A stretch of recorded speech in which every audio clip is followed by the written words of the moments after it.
So I'm here at Bloodstock with Bloodshot Dawn, and you guys did your set earlier on in the festival, and you guys were fucking great. Thank you so much. Thank you. Thank you guys. It was packed as well. Yeah, it was absolutely rammed. Crazy response. I mean, the pits were legendary. So. Legendary. Yeah, that's what you say. No, it was good. It was really good. It was really good. Now this is, I think, your 4th time here now? Yep. Is that right? My 4th time, yeah. Actually, our first time. Great. For your first time. Yeah. It was our best show with Perfect. the band ever. I mean, yeah, it was better than Hellfest even. Yeah. So, yeah, really. In terms of, like, you were Just the crowd response, really. I mean, it's like the hometown crowd. The response was really great for us. So. Yeah, you've got a lot of support out there. I've seen lots of Bloodshots on t-shirts. Like, Yeah. The stuff's really good. So everything's been organised really well. You feel like you've been looked after. Oh, yeah. Yeah, for sure. I mean, other than the weather, this has been pretty nice. Yeah. It's been absolutely fucking roasting. We were lucky yesterday. It sprinkled a little bit, and people were like, Yeah. oh my god, let's go into the tent. Oh, Bloodshot Dawn is on! Yeah. It's And then convenient as soon as timing. Onslaught come on, the heavens open. Yeah. Everyone fucks off. I watched a few songs, but yeah, it was a bit much. It's a shame. It was a real shame. Never mind. Right, let's go on to the music now.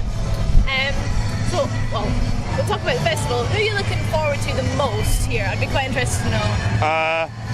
Either Mr. Big or Judas Priest for me. Mr. Big? I've not seen either, Mr. Big so. also. No, I'm the same. I'm looking forward to that. What about Mr. you? Big, like, I love Paul Gilbert, man. Yeah. Honestly, he like taught me guitar with his videos and shit. I think everyone is the same. That guy's a legendary guitar teacher and guy.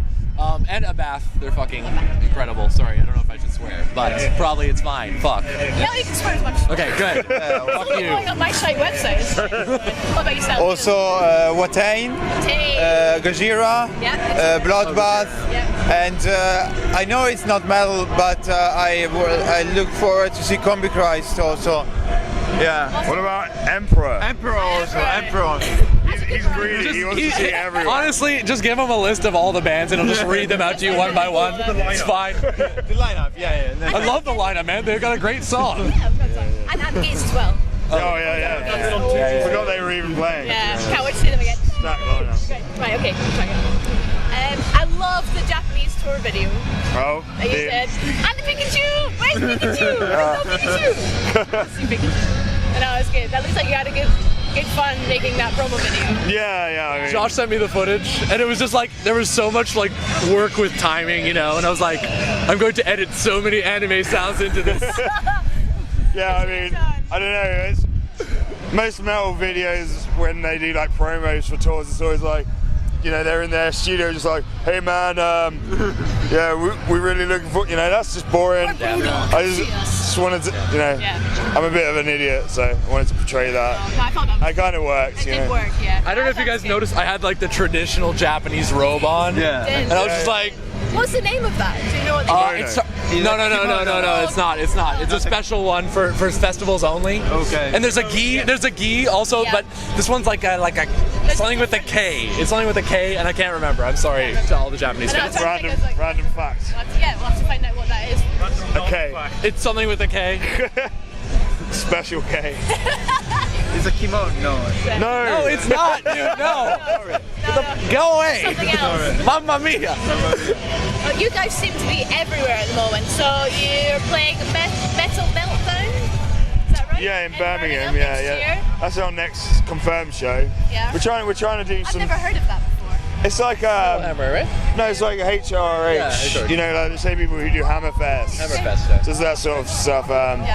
Yeah, we're just trying to get some stuff booked in for January onwards, pretty much. We're trying to play UK and Europe as much as we can next year. So. Do a big tour.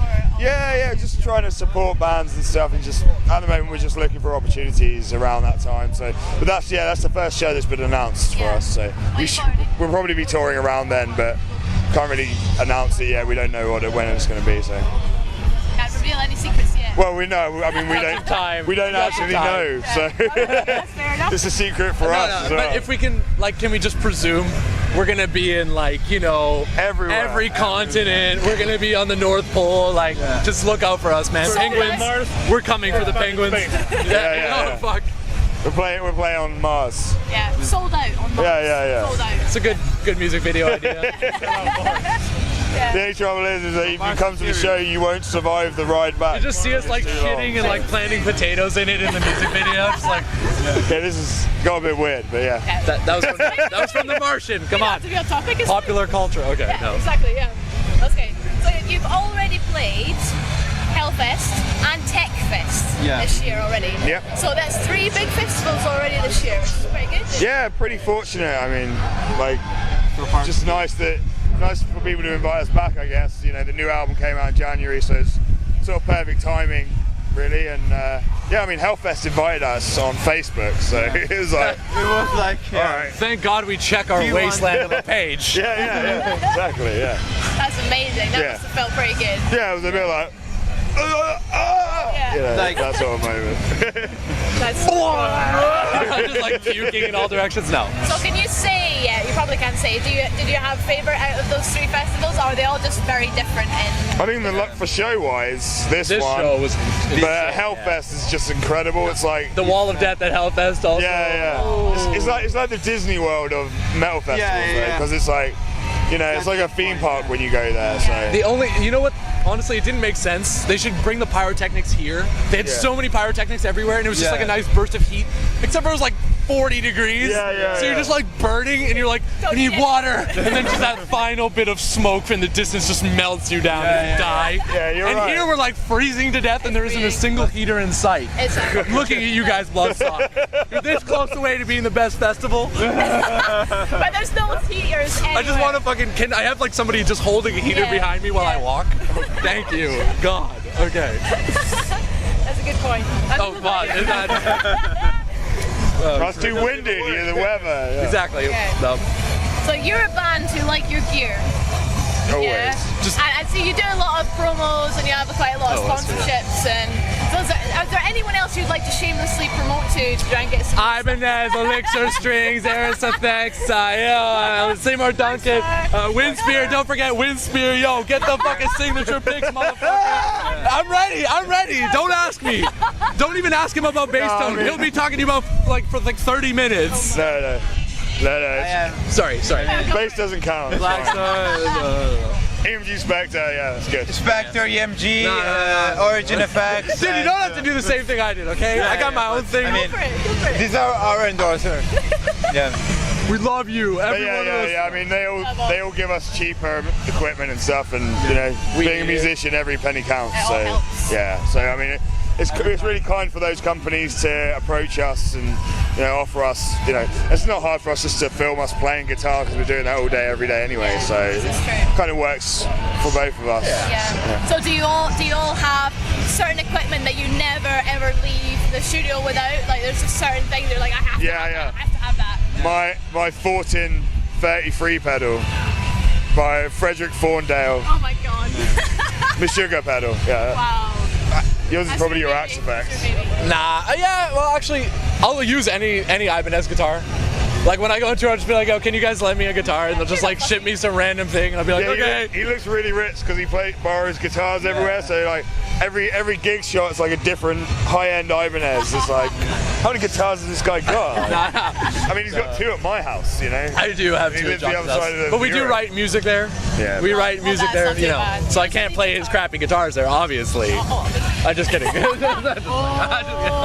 Bandrift. No, his guitars are insane. What about yourself? I am actually the opposite of Morgan because I've got a stronger relationship with my bass. He's all like- It's a kind of physical stuff, and so I have got my bass since 5 years now. It's the same bass, the Spectre Euro 5LX. What's her name? It's Specty, by the way. And I've got my same setup that I use at home, pretty much. So from the bedroom Pick to the one stage. thing. Are you picking the bass? Yeah, no, that's good. That's cool. Good. So that is your sound. That is what. Yeah, I use the sound on my bedroom literally to fucking Hellfest or Bloodstock, so it's crazy. Bringing that bedroom sound. Bedroom sound. Since 2018. Bloodshot Dawn. The new album, Reanimation, was released this year in January. 3rd one now. So. Hi guys, hi, hope you enjoyed that. Hey. did it all go seamlessly? Because I know you've had a bit of a lineup change, and that, I guess that means no. Was it just sort of? Oh, Reanimation. Yeah. No, I'm sorry, I was laughing at the camera. I laughed at the camera. No, yeah, Reanimation was like a new writing experience, you know, because we'd never written an album together, and yeah, I mean, we kind of just threw ourselves into it, and it was like songs just came out really quickly, and it's quite natural, you know. Yeah. Something we enjoyed writing the album so much that we've actually started working on another one. So you know, straight away. Well, not straight away, but we. No, you know, yeah, like a year later, a couple months later. But the process was really, you know, it was really natural. It was really nice to discover that we had this sort of cohesive chemistry. And yeah, I mean, we're just excited about writing lots more records, and I feel like Reanimation's a really good starter point for us, you know? Yeah. I mean, it was the first album you'd ever written. Yeah. You know? I mean, I took a lot of time myself to kind of be like, okay, what do I want to write for the band? And I brought it to Josh, and he's just like, do this, change that. You should maybe do this a bit better, and like, and I think, I mean, we took a long time with the songs, but in comparison, we also just finished a new album. I shouldn't be talking about it, but we also just finished another new album. And that writing process was just like 2 weeks, literally, of us sitting in a room like this, and we finished 11 songs. Yeah, like, it's actually ridiculous. It was the same sort of process for Reanimation, you know. So we kind of found our testing ground a bit, like. Yeah, we kind of found our footing, I think, now with it. So it's exciting for the future, really. So you feel like you've settled down a bit now? Oh yeah. Kind of. I mean, Morgan's been in the band for 3 years now, so it's not like it's a new situation, really. Like, you all know your flaws now. Yeah, exactly. Yeah. No, but we have a really, I mean, obviously a pretty seamless way of working together, especially with writing, and the ideas sometimes are just like, you know, like I'll have an idea, they'll just be like. And we don't want to kill each other after it either, so that's always it's always a positive.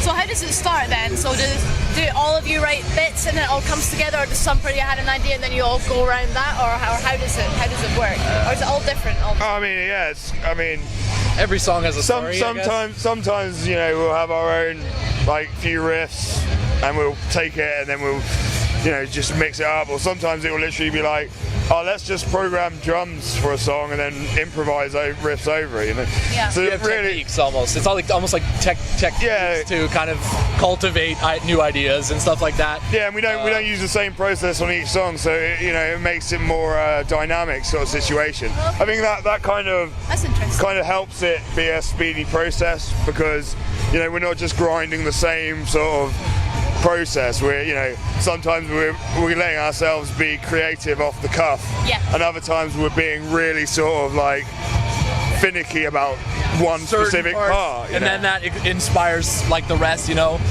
Yeah, I mean, sometimes it's interesting. Sometimes we'll literally write a riff, or we'll improvise a few riffs, and then one of us will take the other guy's riff and rewrite it in our own vein, and then we'll base the song fully around a riff that wasn't even part of the improvising. You know? We also, with the final products, we're pretty blunt with it. Like, if one of us doesn't like something or whatever, we'll just say. Yeah. And we know we can do something better, or like, I think it just pushes the quality of the material as well to be like that. Like, don't be afraid to cut things. Don't get too attached to anything. Yeah, that's what's really important best. is not getting attached to the music as it is until it's finished. Yeah. Because I feel like if you do that, then you're literally you're limiting yourself. Yeah, you're limiting yourself to not, you know, to what could be. Yeah. So we just try and keep an open mind.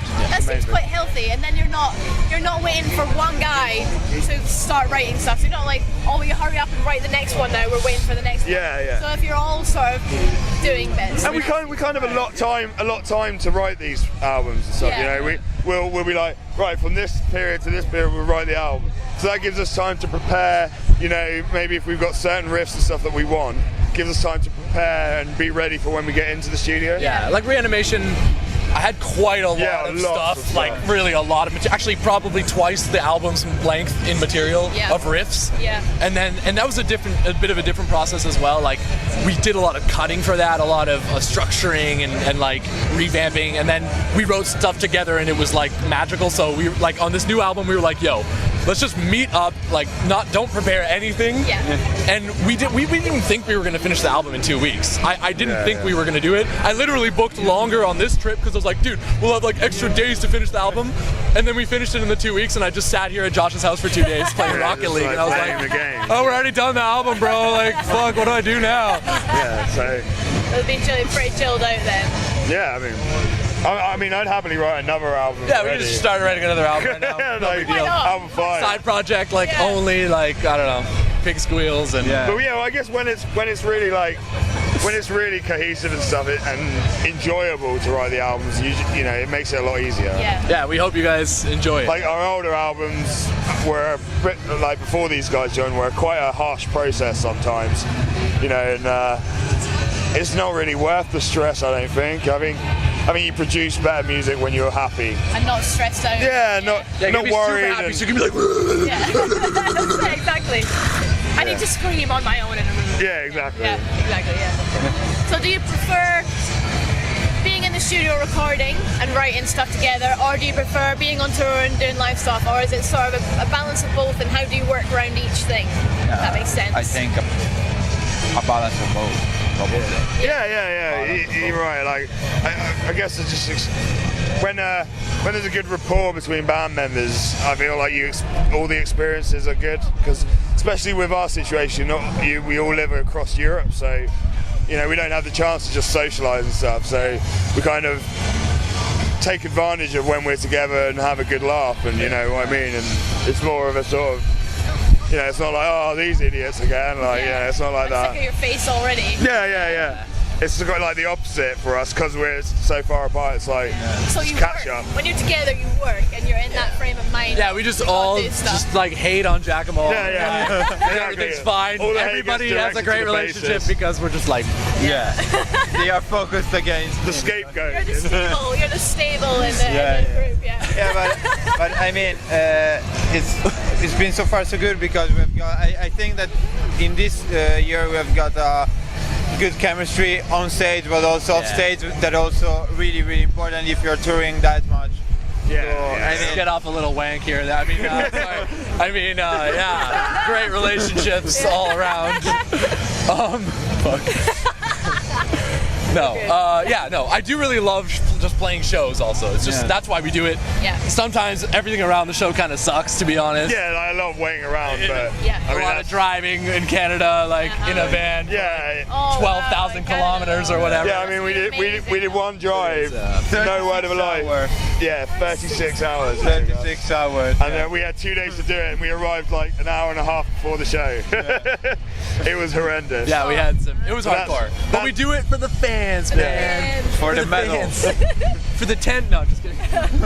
Did you get to see any of Canada while you were there? Oh yeah, I mean, 36 hours. Yeah, 36 hours of one. That was one drive. I mean, we drive. You drive in Canada. There's like this one huge highway. It's like Highway 1, the first highway. Who'd have thunk it? And you just go down that highway literally. So whatever's on that highway, that's what you see, essentially. Which is a lot of nature, actually. Yeah. I mean, we saw like herds of caribou and loads of wild creatures. Yo, Tim Hortons sponsor us, bro. I want some donuts on the next tour, please. We even saw, no word of a lie, we saw an armadillo, didn't we? Oh yeah, because it's desert in the prairies. It's just like. You just see nothing but yellow and flatness. That was just like tour cooked. If I was going to see it on we were pretty stoked. I mean, we almost ran it over, to be honest. I was driving. And Josh was like, and we're like, oh fuck, what is that? Oh dude, that's an armadillo. Oh god, don't kill it. And it was walking like, I am a desert creature. It is very hot. Like, I don't know. Yeah, that would fuck your car up, I'm sure. Yeah. No, it was fine. No, it would have been alright. Just swerving. That's how vans crash, just trying to save wildlife. That's how that Rocket League. Oh yeah. I had the rocket boost out the trailer. No big deal. I just kicked my suitcase out the trailer just to like propel myself a little bit. Some momentum. Awesome. Yeah. Right, let's get off armadillos now. That's amazing. So what should we be looking out for you guys in the future? What will fans be looking out for like upcoming dates, releases, that kind of thing? Yeah, like I said, we're probably going to be touring Reanimation until this time next year, I guess. Yep. We're planning to hit Europe and the UK pretty hard, and obviously try and get on as many festivals as possible. And over that, in our downtime, we'll be working on the new record. hopefully to release maybe early 2020, you know, so we don't want to have too much downtime between the touring seasons pretty much. So it'll only be maybe like, I don't know, 3 months off, I imagine. Keep the momentum going. Yeah, just keep moving forward, because no doubt we're going to want to write another album this time next year, you know. So we'll probably have another album written before this one. Next one comes out, to be honest. Maybe 2 for. But so where do you all stay then? How do you all come together for? We just meet at Josh's. Josh's. It's quite easy to find in Manchester where I live, so from where they are. I'm in Leipzig in Germany. So Actually, it's cheaper to fly to mine than it is to, like, say, get a train from Bristol to Manchester, you know. Physically, like, you pay like €50 sometimes to get there and back. Yeah. You know? I think I bought a Ryanair flight for like €5 this year. Yeah. With the Black Friday. Thanks. So I hooked him up. I was like, yo, dude, get on this flight, man. Cheap flights, bro. Yeah. So Making yeah, the band roll. In reality, it's just more of a case of time and stuff, you know. Obviously, we all have families and stuff that we don't want to stay away from. Yeah. But yeah, we just try and converse because it's easier that way than writing over the internet, I think. Yeah. You can get your feelings across better, you know, in person. And not fall out. Yeah, exactly. For the writing, yeah. Yeah, no, that sounds great. So last but not least, is there anything you would like to say to the fans who saw you at Bloodstock?